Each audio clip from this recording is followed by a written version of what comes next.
நிறுத்துங்கக்கா, நிறுத்துங்க. உங்களை பத்தி எனக்கு தெரியும், உங்களை பத்தியும் தெரியும், உங்க அம்மா அப்பாவை பத்தி தெரியும், எல்லா உண்மையும் எனக்கு தெரியும்னு உங்களுக்கு தெரியும் அப்படின்னு வந்து இப்ப ராஜி யூனிஃபார்மோட வந்து ஒரு பெரிய அதிர்ச்சியை கொடுக்க போறாங்களா அப்படிங்கிறதுக்கான ப்ரெடிக்ஷன் தான் அது. ஸோ இப்போ வந்து பாத்தீங்க அப்படின்னா வந்து பாண்டியனையும் இந்த பக்கம் கோமதியில இருந்து எல்லாத்தையும் அரெஸ்ட் பண்ணி தரதரன்னு எடுத்துட்டு போறாங்க. குடும்பமே வந்து அவமானப்பட்டு நிக்குது. இன்னொரு பக்கம் வந்து என்ன செய்யறதுன்னு தெரியாம தகச்சு போய் நிக்கிறாங்க. இதுக்கெல்லாம் முக்கியமான காரணமா இருக்கிறதே வந்து பாத்தீங்க அப்படின்னா சக்திவேல் டிவோர்ஸ் நோட்டீஸ் வந்துருச்சு அப்படின்னு சொல்லிட்டு வந்து புலம்பி தங்கமையில் எழுதி நான் என் உயிரையே விட போறேன் அப்படின்னு உயிரை மாச்சுக்கிறதுக்கு ட்ரை பண்ண முடியுது. அந்த சமயத்துல வந்து பாக்கியமும் மாணிக்கமும் எங்களுக்கு ஒரு வழி சொல்லுங்கன்னு சக்திவேல்கிட்ட போய் நிக்க அவர் என்ன பண்றாரு அப்படின்னா வந்து சிம்பிளா நான் ஒண்ணு சொல்றேன், அதை மட்டும் செஞ்சா போதும். எனக்கு தெரிஞ்ச போலீஸ் ஆஃபீஸர் ஒருத்தர் இருக்காரு, அவர்கிட்ட பேசிட்டு அவரோட ஒய்ஃப்மே வந்து பாத்தீங்க அப்படின்னா வந்து மகளிர் போலீஸ்ல வந்து இப்ப எஸ்ஐயா இருக்காங்க. அவங்கள போய் பாருங்க, பார்த்தா அந்த வேலையெல்லாம் முடிஞ்சிடும். நான் சொன்னேன்னு நான் வந்து பின்னாடி பேசிக்கிறேன் நான், ஆனா மொத்தமா அந்த குடும்பத்தை உள்ள தூக்கி வைக்கிறதுக்கான பிளான் இதுதான் அப்படிங்கிறத சொன்ன உடனே வந்து பாத்தீங்க அப்படின்னா வந்து இவங்களும் வந்து கிளம்பி வேகமா அங்க போயிடுறாங்க.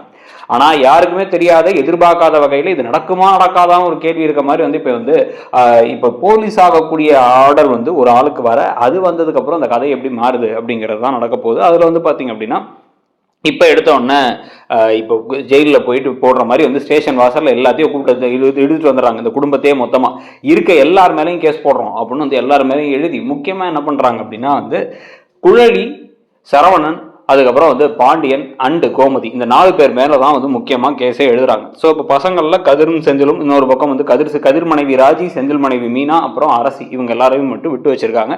மற்ற எல்லார் மேலேயும் கேஸ் போட்டு உள்ளார உட்கார வச்சதுக்கு அப்புறமா தான் வந்து பார்த்தீங்க அப்படின்னா இவங்க நாங்கள் அதெல்லாம் எதுவுமே பண்ணலாங்க அப்படின்னா வேணும்னே அவமானப்படுத்துகிற மாதிரி பேசுகிறாங்க. இந்த பாருங்க, இன்னைக்கு புது இன்ஸ்பெக்டர் வரப்போறாங்க, அப்பாயின்மெண்ட் எல்லாம் போட்டு அவங்க வந்துருவாங்க. அவங்க வரதுக்குள்ளார வந்து இப்போ வந்து நீங்களா உண்மையை ஒத்துக்குங்க, இதுக்கப்புறம் வந்து என்னென்ன செஞ்சீங்க நீங்கலாம் எழுதி கொடுத்துட்டு அவங்க காம்ப்ரமைஸ்க்கு ஒரே விஷயம் சொல்றாங்க. பொண்ணோட அம்மா அப்பா இவ்வளோ தூரம் நீங்க கொடுமை பண்ணி டார்ச்சர் பண்ணதுக்கு அப்புறமா அவங்க சொல்ற ஒரே விஷயம் என்னன்னா, எங்க பொண்ணை திருப்பி ஏத்துக்கிறாங்க, இதுக்கப்புறம் இந்த மாதிரி வரதட்சணை கேட்டு டிமாண்ட் பண்ண மாட்டாங்க அப்படின்னு இருந்தா வேணா நான் வந்து இந்த விஷயத்துக்கு வந்து மன்னிச்சு விட்டுறோம், இல்லை அப்படின்னா இவங்க குடும்பமா மொத்தமா கம்பி அணட்டும் அப்படிங்கிறாங்க.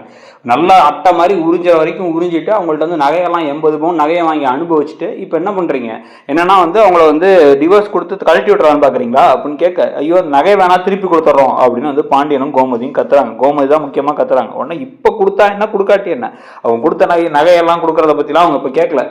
இதுக்கப்புறம் நீங்க பண்ண கொடுமைக்கு ஒன்று தண்டனை அனுபவிக்கணும், இல்லை அவங்க பொண்ணை துரத்தி விட்டீங்களா அவங்களை சேர்த்துக்கணும் அப்படிங்கிறதான் விஷயம். உடனே கையெழுத்து போட்டு கொடுத்துருங்க, இல்லைன்னா அவ்வளோதான் முட்டி தட்டி எல்லாத்தையும் வந்து அசிங்கப்படுத்தி அவமானப்படுத்திடுவோம், கடையை நடத்த முடியாது, அந்த ஊர்லேயே இருக்க முடியாது அப்படிங்கிற மாதிரி அவங்க பேசும்பொழுதே வந்து இது ஏதோ தப்பா தெரியுதுப்பா, இவங்க இப்படிலாம் பேச மாட்டாங்கப்பா, நம்ம சைடில் லாயரை கூட்டு வரணும்ப்பா அப்படின்ட்டு கதிர் என்ன பண்றாரு, கதிரும் செஞ்சிலும் வேகமாக போய் லாயரை கூட்டு வரலாங்கிறாங்க.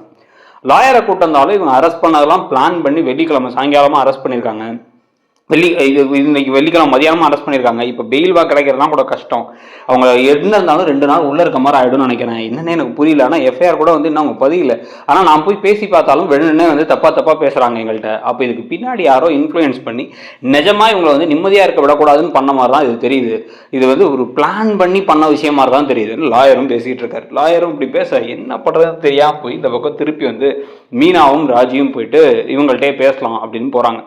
போய் வந்து இந்த பாருங்க, தயவு செஞ்சு இந்த விஷயத்தை வந்து இப்படியே விட்டுருங்க, இதை வந்து தேவையில்லாமல் வந்து பிரச்சனை பண்ணிங்கன்னா நாளைக்கு எப்படி அந்த அக்கா இந்த வீட்டில் வந்து வாழ முடியும். டிவோர்ஸ் கிடைச்ச உடனே அப்ளை பண்ணால் உடனே கிடைக்க போகிறது இல்லை, பேசிக்கலாம் அப்படின்னா இந்த பாருமா பேசிக்கிறதுக்கெலாம் எனக்கு ஒன்றும் பொறுமை இல்லை.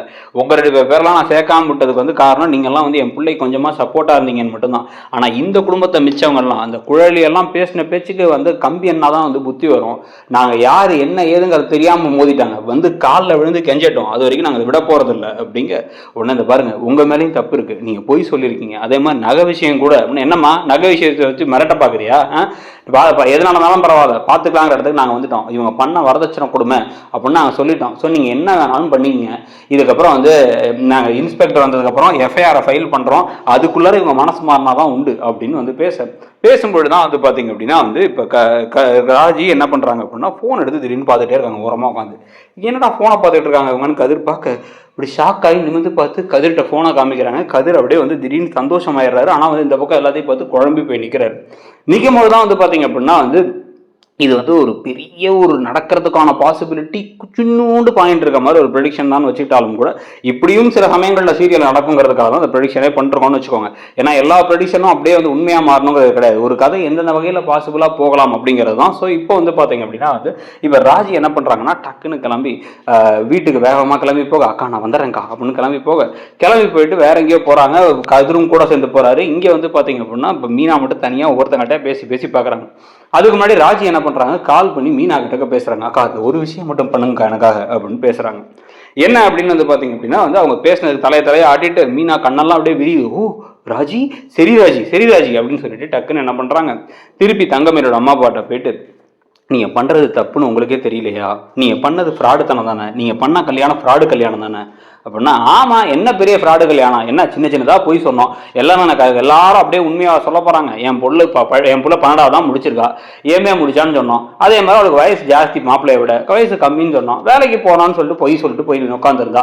அது மட்டும் இல்லாம என்ன அந்த நகை வந்து எங்களால் 8 பவுன் தான் போட முடிஞ்சு. ஆனா 8 பவுன் சொன்னா எப்படி என் கௌரவமா அங்க இருப்பா. அதனாலதான் 80 பவுன் சொல்லிட்டு கவரி நகையை கொடுத்தோம். அதெல்லாம் ஒரு விஷயம்னு பார்த்தோம் அப்படின்னா வந்து அவங்க சேர்ந்து வாழ்ந்துட்டானுங்கல்ல. இப்ப இதெல்லாம் இல்லைன்னா என்ன, இல்லைனாலும் வாழ முடியும்ல. கல்யாணத்துக்காக கூட குறைய சொல்றதான் இதெல்லாம் ஒரு விஷயம் பெருசா பேசிக்கிட்டு அப்படின்னு வந்து பேசிக்கிட்டு இருக்க. இது எல்லாத்தையுமே வந்து மீனா என்ன பண்றாங்க, அவங்க போன்ல ரெக்கார்ட் பண்ணிக்கிறாங்க. இதுக்கடையில இப்ப என்ன சொல்றாங்க அப்படின்னா வந்து இந்த பாருங்க, இன்ஸ்பெக்டர் வரதுக்குள்ளார அந்த பொண்ணை திருப்பி ஏத்துக்கிறேன்னு நீங்க சொல்லணும், அவளை வீட்டுக்கு கூட்டு போகணும், மன்னிப்பு கேளுங்க, அவங்கள்ட்டலாம் அவங்களை அவமானப்படுத்துறீங்க, இல்ல அப்படின்னா நீங்க அவ்வளவுதான், நான் எஃப்ஐஆரை போட்டேன்னா உள்ளார பேர வேண்டியதான், இன்ஸ்பெக்டர் வந்துருவாங்க அப்படின்னு வந்து பேசும் பொழுதே வந்து பார்த்தீங்க அப்படின்னா வந்து முடியவே முடியாது. என்ன நடந்தாலும் பரவாயில்ல, ஜெயிலுக்கு கூட போகிறேன், ஆனால் வந்து எங்கள் அம்மா அப்பா விட்டுருங்க, என்னால் வந்து அவ கூட சேர்ந்து வாழ முடியாதுன்னு வந்து இப்போ சரவணன் கத்த. ஏன் வாழ முடியாது, நீ இவ்வளோதான் உன் வாழ்க்கையாக அழிச்சிருவேன், நான் ஒழுங்காக என் பொண்ணை வீட்டுக்கு கூட்டு போகிற வழியப்பார் அப்படின்னு இந்த பக்கம் வந்து இவங்களும் பேசிக்கிட்டே இருக்காங்க. பாக்கியமும் பக்கத்தில் அழுதுகிட்டே நிற்கிறாங்க தங்கமயில். ஆனால் அவங்களுக்கு பரவாயில்ல, என்ன நடந்தாலும் சரி நம்மளை சேர்த்துக்கிட்டா போதும்னு அவங்க நினச்சிக்கிட்டு இருக்காரு. இன்ஸ்பெக்டர் வந்துட்டாங்க அப்படின்னு எல்லாம் பேசிகிட்டு இருக்கும் பொழுதே வந்து பார்த்தீங்கன்னா இறங்கி வர்றது வேற யாரும் இல்லை, ராஜேஸ்வரி என்கிற ராஜி. அவங்க தான் வந்து இப்போ அப்பாயின்மெண்ட் ஆர்டரே கிடச்சிருச்சு, எக்ஸாம் எப்பயோ கிளியர் பண்ணியாச்சு அப்படின்னு அவங்க வந்து நின்ன உடனே அவங்க அத்தனை பேரும் வந்து ஷாக் ஆகி திரும்பி பார்க்க, இவங்க அப்படி உள்ளார வந்து பார்த்தோன்னா இவங்களும் அதிர்ச்சியாகி பார்க்கும் பொழுது வந்து நீங்கள் யாருன்னு எனக்கு தெரியும், இங்கே என்ன நடக்குன்னு எனக்கு தெரியும், இன்னைக்கு முதல் நாள், இன்னைக்கே வந்து நான் உங்கள் மேலே திருப்பி அதை கேஸை போட்டு உங்களை உள்ள தள்ளுறதுக்கு முன்னாடி ஒழுங்காக கேஸை வாபஸ் வாங்கிட்டு போயிடுங்க அப்படின்னு உங்களை துரத்தி விட்டாங்கன்னா நல்லா தான் இருக்கும். ஆனால் ராஜி இதுக்கப்புறம் வந்து எக்ஸாமை எழுதி முடிச்சு அதுக்கப்புறம் வந்து அவங்க எக்ஸாம் எடுக்கணும் எழுதலை அப்படின்னு எல்லாம் போயிட்டே இருந்துச்சுல்ல, அந்த கதை நடந்து முடிகிறதுக்கு என்ன நாள் ஆகும் அப்படின்னா அதுக்கு முன்னாடி இப்போ இந்த கதையில் நடக்கக்கூடிய ஒரு விஷயமா இருக்கிறது, மீனா ஒன்று அந்த நகையை காமிச்சு அந்த நகை விஷயத்தை சொல்லி இவங்க ஃப்ராடுன்னு சொல்றது, இல்லை ஒரு ஆடியோ ரெக்கார்டிங்கை வச்சு இவங்களை ப்ரூவ் பண்ணுறது, இது எதுவுமே இல்லைன்னா நிஜமாவே இந்த குடும்பம் மன்னிப்பு கேட்டு கடைசியில் வேற வழி இல்லைன்னு தங்கமயில வீட்டுக்கு கூட்டுறது தான் நடக்க போதா. அப்படி நடந்தால் இன்னும் கடுப்பான விஷயமா இருக்கும், தங்கமயில மன்னிச்சிடலாமா. அதே மாதிரி இல்லைங்க வேணாங்க கொஞ்சம் ஃபாஸ்ட் ட்ராக் பண்ணி ராஜியை போலீஸ் ஆகனா கூட ஆக்கிக்கோங்க அப்படிங்கிறீங்களாங்கிறத கமெண்ட் செக்ஷன்ல சொல்லுங்க. அப்படி நம்ம சேனலில் இருக்கக்கூடிய மற்ற ப்ரெடிஷன், சில ப்ரெடிஷன்லாம் வந்து அப்படியே கண்டிப்பாக நடக்கிறதுக்கான வாய்ப்பு இருக்கு, சில அதெல்லாம் இப்படி நடந்தால் நல்லா இருக்கும்னு நினைக்கிறதுக்கான விஷயங்கள், சிலது லாஜிக்கே இல்லாட்டி சீரியலில் நடக்குங்கிறதுக்கான விஷயங்கள், அதுதான் ப்ரெடிக்ஷன். அதாவது வந்து ஒரு அனுமானம், கற்பனை அப்படிங்கிறதான். ஸோ அந்த கற்பனைலாம் பற்றி உங்களுடைய கருத்து என்ன அப்படிங்கிறத சொல்லுங்க. அப்படியே வந்து நம்ம சேனலுடைய இன்னொரு சேனலான இடம்பொருள் நவுல ரெகுலர் வீடியோஸ் வரும், அதையும் சப்ஸ்கிரைப் பண்ணிக்கோங்க. தேங்க்யூ.